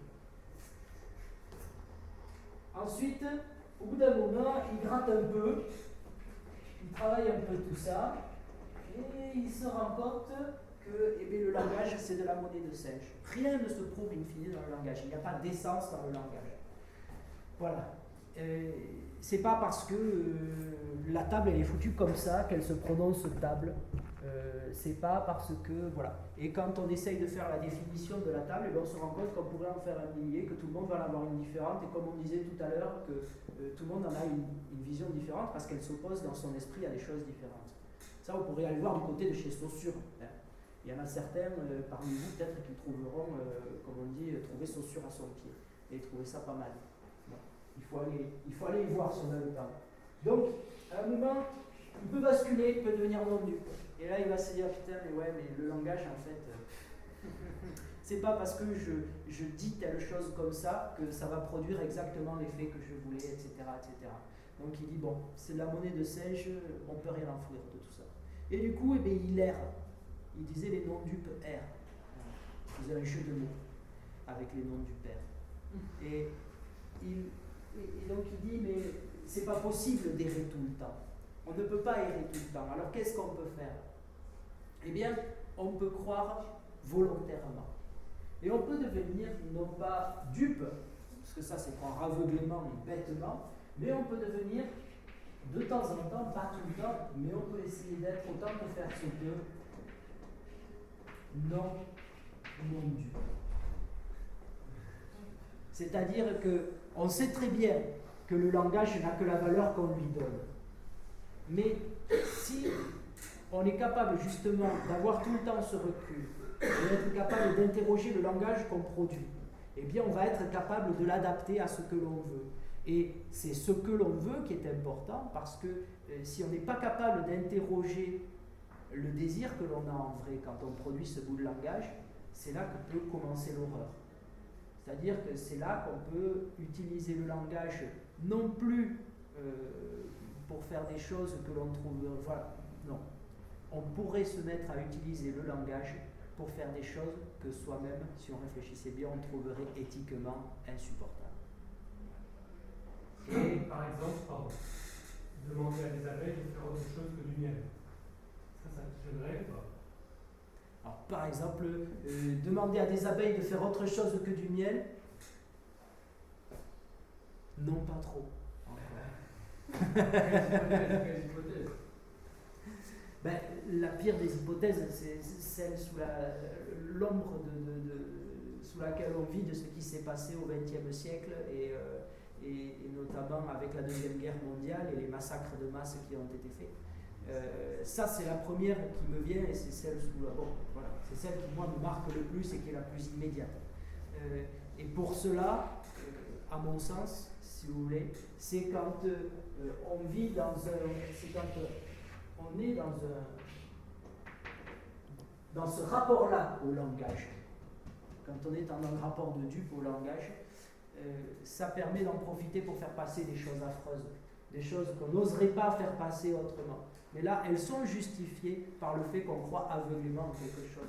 Enfin, récemment, ce qui s'est passé, les attentats qui ont lieu en ce moment pour aller massacrer des dessinateurs, très concrètement, les mecs qui vont faire ces massacres, pour moi, sont des dupes.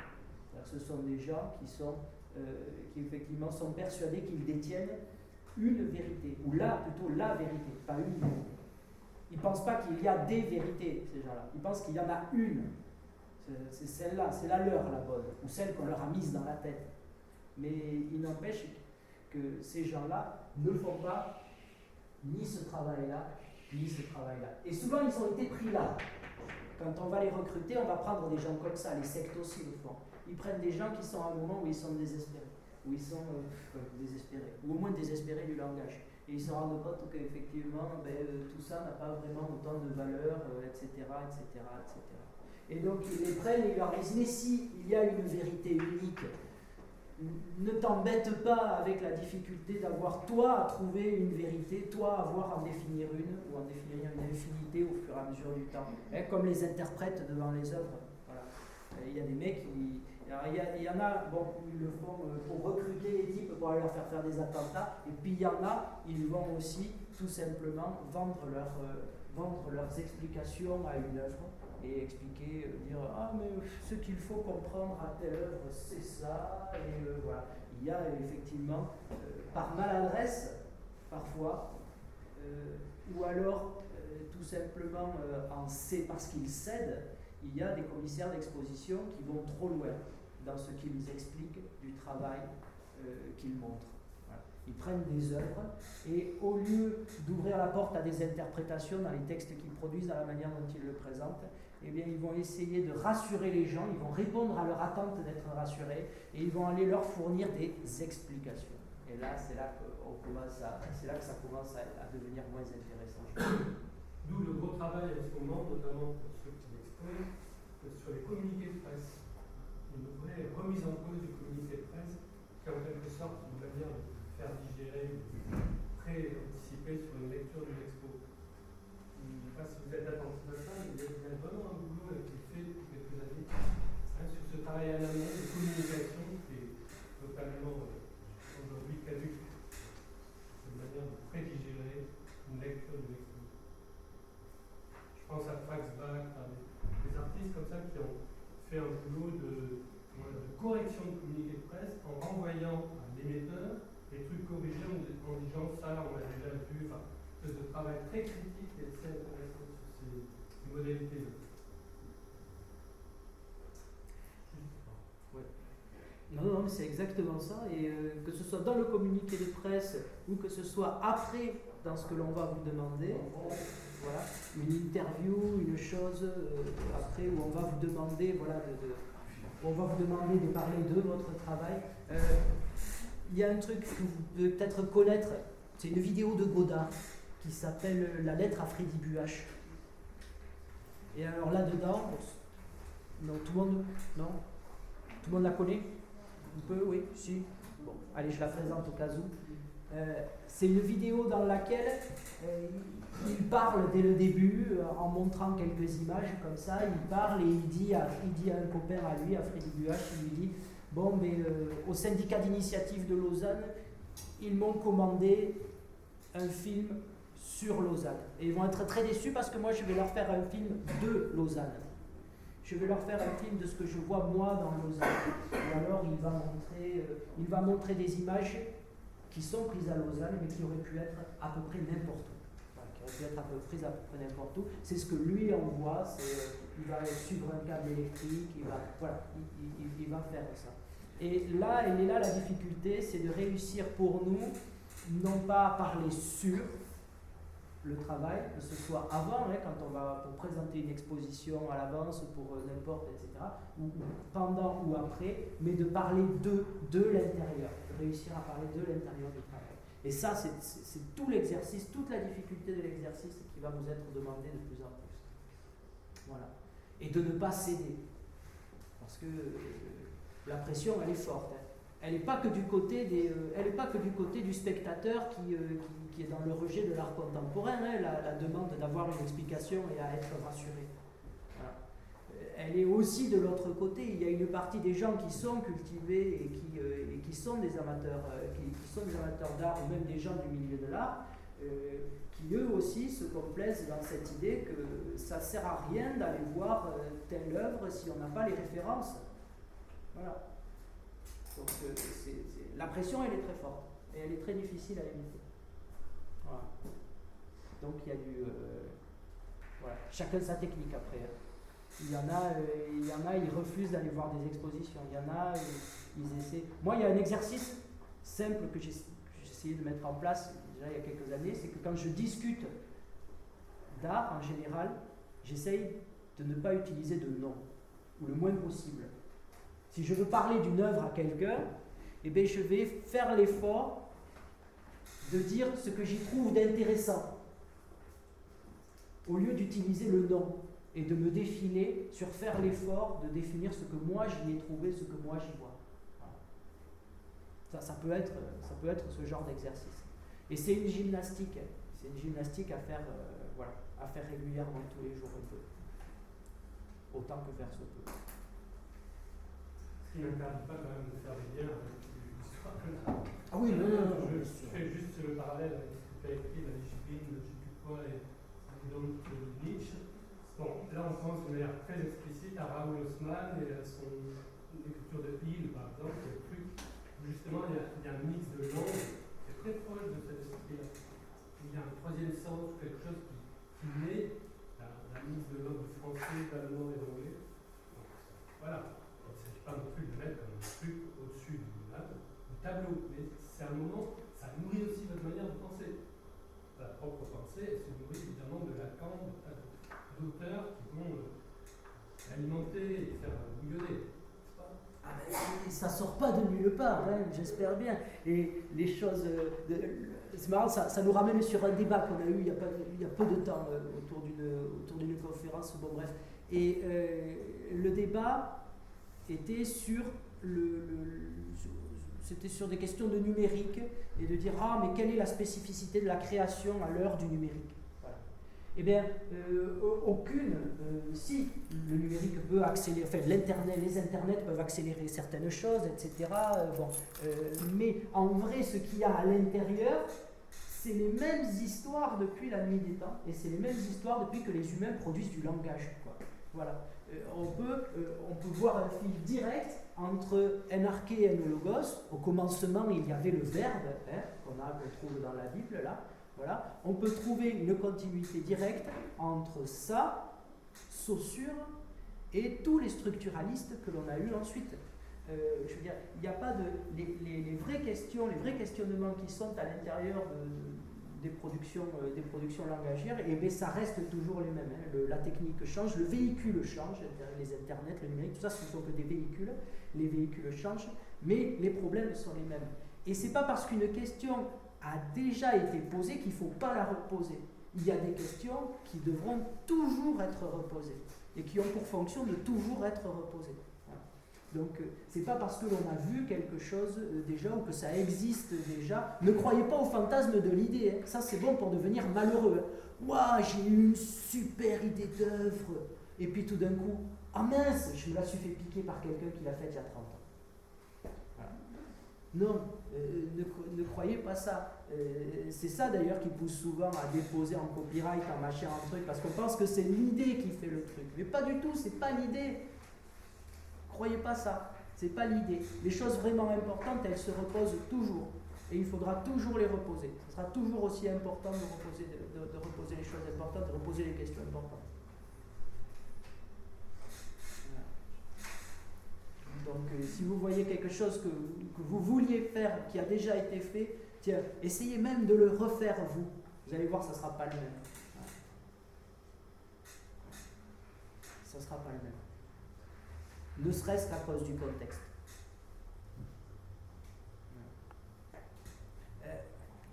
Dali disait à un moment dans une interview où il se marrait parce que il disait on vient de vendre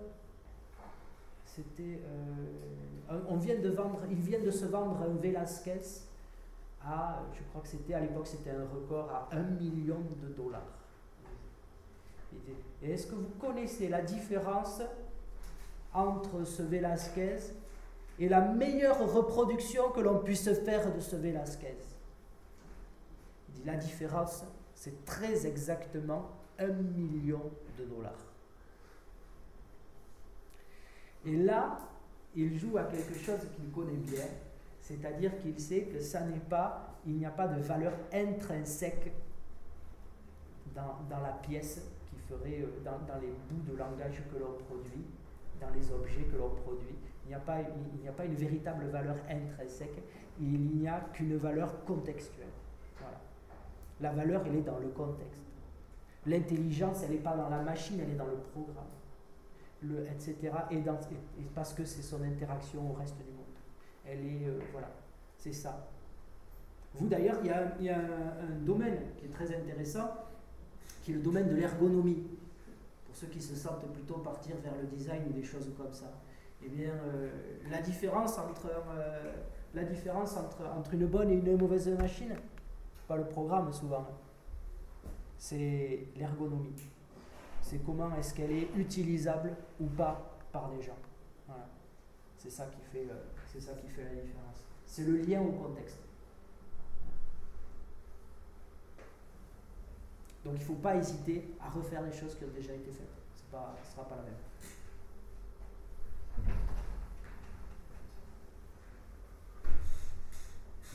C'est ça. Allez, une autre question. Pratique, technique. Moi j'aurais une question un peu formelle. Est-ce que ça existait le studio interactif quand vous étiez étudiant ici? Non. Le studio interactif. Parce qu'on y parle souvent de ces histoires d'Arduino et tout ça. Donc, Non, il n'y avait pas le studio interactif quand j'étais là. D'accord. Non. Ni le Fab Lab. Oui. Ni le Fab Lab. Tout ça. Ah, parce que vous avez un Fab Lab maintenant. Ah, mais c'est intéressant. Ils sont compliqués. Le- Sous qui est-ce qui veut C'est Suguru, ouais. Jean-Philippe. En bref, c'est intéressant parce que tu as une position, je veux dire, intéressante. Ça veut dire d'opposer la guerre. Oui. Alors, bien que je... Non, mais c'est assez simple. Je veux dire, au-delà de Mais- la caricature. C'est complexe. Ah oui, c'est très complexe, parce que c'est une question, c'est un débat qui revient souvent avec des amis qui sont fab managers, justement, qui sont... et c'est toute une manière de voir les choses. Ce sont, voilà. Les résultats, souvent, enfin, les expériences produites sont souvent très proches entre ce qu'ils font et ce qu'on fait nous. Mais c'est voilà, le cheminement qui y mène n'est pas le même. Et donc, du coup, l'aboutissement derrière n'est pas le même non plus. Ça, c'est pas la même chose. Non, il n'y avait pas ça. Voilà, il n'y avait pas ça. Par contre, il y avait, voilà, il y a peut-être des choses qui étaient autour du langage, peut-être plus, et qui sont peut-être un peu moins à l'ordre du jour aujourd'hui. Pourtant, pour nous humains, tout est langage. Quelle autre manière d'appréhender le monde que ça?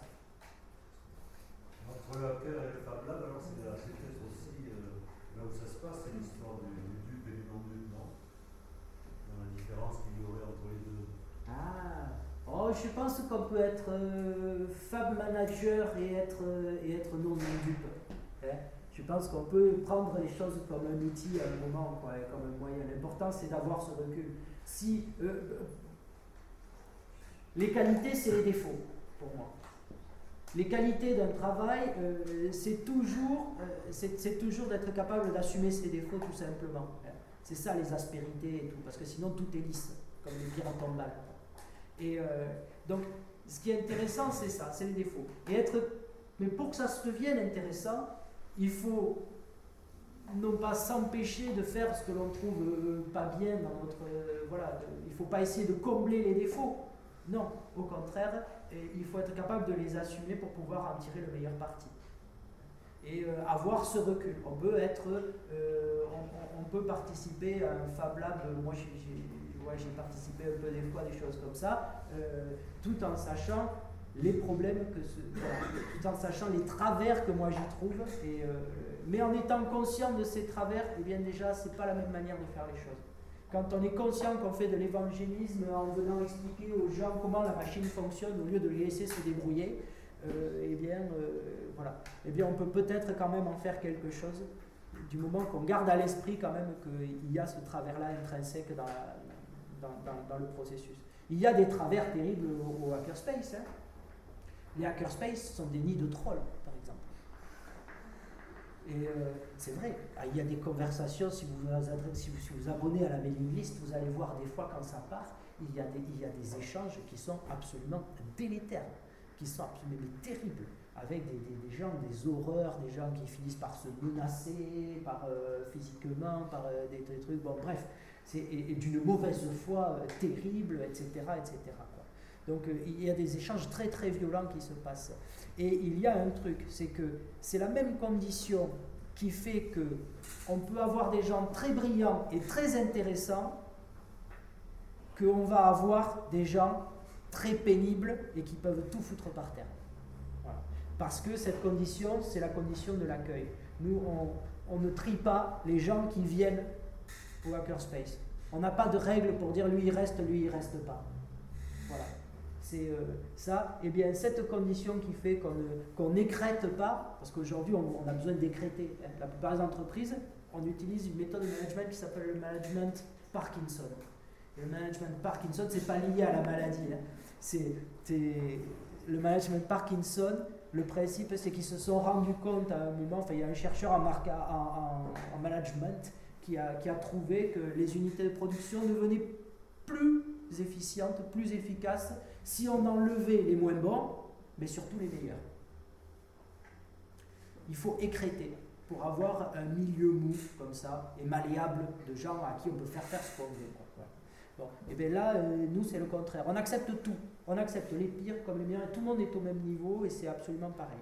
Et il y a un truc qui est marrant, c'est que c'est un écosystème. C'est-à-dire qu'un mec très brillant qui n'arrive pas à débloquer son problème, et bien moi j'ai vu une situation où un mec très brillant qui n'arrivait pas à débloquer son problème, et bien c'est un mec à côté qu'on pourrait prendre pour le dernier des abrutis et qui en posant une question très bête a débloqué le problème des mecs très intelligents. Voilà. C'est un truc qui ne serait jamais arrivé s'il était resté au milieu de ses copains très intelligents dans son labo universitaire.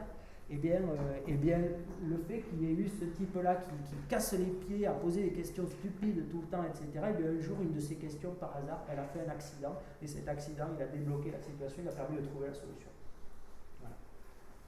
Ça, c'est... Il faut l'assumer, par contre. Il faut le dire dès le début, il faut être capable d'assumer ça. Ce qui n'est pas évident toujours aujourd'hui. Hein. Quand on va acheter des machines pour le Fab Lab et que la machine elle coûte 30 000 €, et bien, c'est sûr que les mecs ne veulent pas que le maladroit de service vienne casser la machine au bout d'une demi-heure. Voilà. Donc c'est le truc aussi. Ça se paye, ça coûte cher. Voilà. La liberté elle coûte cher, elle se paye cash, comptant. Quelle que soit la manière dont on l'écrit. Et du coup, par rapport à cet écosystème, la connexion, on parle de rucher connecté, c'est une connexion globale du rucher, c'est pas une connexion de chaque Non, en fait, dans un rucher, on va avoir entre 1 et 30 ruches qui vont émettre vers un point d'envoi. Et le point d'envoi, lui, va envoyer à la base de données. Parce que déjà d'une part, on ne peut pas mettre le point d'envoi, lui, il va envoyer les données par GPRS, par une puce téléphone. Et ça, la puce téléphone, ça trouble les abeilles. C'est très puissant, ça envoie beaucoup, ça a beaucoup de puissance. Et puis c'est une fréquence qui leur plaît. Enfin, une partie des fréquences qu'ils utilisent ne leur plaît pas trop, les abeilles. Donc du coup, on va être obligé d'avoir ça dans un boîtier déporté. Et puis en plus, ça nécessite de payer un abonnement, etc., etc. Et toutes les ruches sont connectées à ce boîtier. Donc on a un système en étoile. Voilà. On n'est pas dans, elles sont pas interconnectées entre elles. Pour l'instant, ça pourrait toujours se faire. Voilà. Après, à partir du moment où on a le matériel pour que ça communique, mais ça communiquera comme dans nos réseaux ici, quand vous envoyez, quand vous faites communiquer 2 ordinateurs à l'école, eh bien, ça va passer quand même par le routeur qui est au centre et qui va s'occuper de gérer le trafic, comme ça. Voilà. On aura des systèmes en étoile. Voilà. Comme l'Internet en France, ce qui ne devrait pas être. Normalement, le principe des Internets, c'est que tout le monde est connecté à tout le monde à l'intérieur du réseau. Hein. Voilà, c'était ça qui le rendait costaud, inclassable, qui a fait que l'armée américaine a mis du pognon pour pouvoir développer ça, pour que des hippies qui prenaient du LSD développent ça. Bon. Nous en France, on a fait le contraire. Notre Internet ici, vous envoyez un mail à un copain qui est juste à côté de vous, Si toi tu es chez Bouygues, lui il est chez SFR, eh bien ça va partir à Paris et ça va s'échanger à Paris et ça va revenir ici. Il n'y a que 2 nœuds d'échange importants en France. Il n'y a que Paris et un petit peu Lyon maintenant qui commencent à monter. Mais tout se fait à Paris. Hein. Voilà, et normalement, on devrait monter ici ce qu'on appelle un GIS, un nœud d'échange. Il y a d'ailleurs une association qui travaille ici à Killenet un peu pour essayer de développer un GIS dans le coin pour qu'il y ait un nœud d'échange, une boucle locale, pour désengorger le trafic, rendre le réseau plus résistant, etc. etc.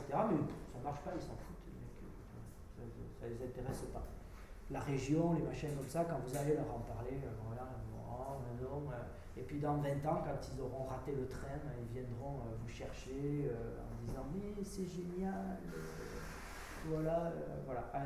Ils font toujours les trucs avec beaucoup de retard parce que ce sont des choses qui évoluent très vite et il ne faut pas attendre après les institutions qu'elles réagissent. Souvent. Il faut prendre l'initiative, faire les choses et puis une fois que les choses sont faites, après vous allez voir, de toute façon il ne peut pas se faire quelque chose sans qu'eux ils mettent leur tampon dessus, s'il y a quelque chose de bien qui se passe, donc ils viendront vous aider, mais après, il faut avoir les reins solides pour pouvoir amorcer les projets. Et après, les soutiens ils arrivent une fois que les projets ils ont un peu démarré. Mais pas dans l'autre sens. Voilà. D'autres questions? Merci pour ce supplément à propos du langage. Avec plaisir. C'est le fond du travail. On fait une pause et puis cet après-midi, vers 1h30 ou 2h. Quelle heure il est là? Ce qui était prévu, comme vous le savez, c'est de voir au boulot de vos travaux avec nous. On peut discuter à bâton rompu de manière plus simple, etc. Et puis après, cet après-midi, voilà, tous ceux qui veulent, pas forcément montrer des choses, ça peut être simplement parler du travail, hein, tout simplement. Venir présenter son travail, là où on en est, même de manière un peu maladroite. L'important, c'est d'essayer de produire un peu, essayer d'en dire quelque chose. Peut-être que vous vous entendrez dire quelque chose que vous ne saviez pas. On compte sur vous tout à l'heure.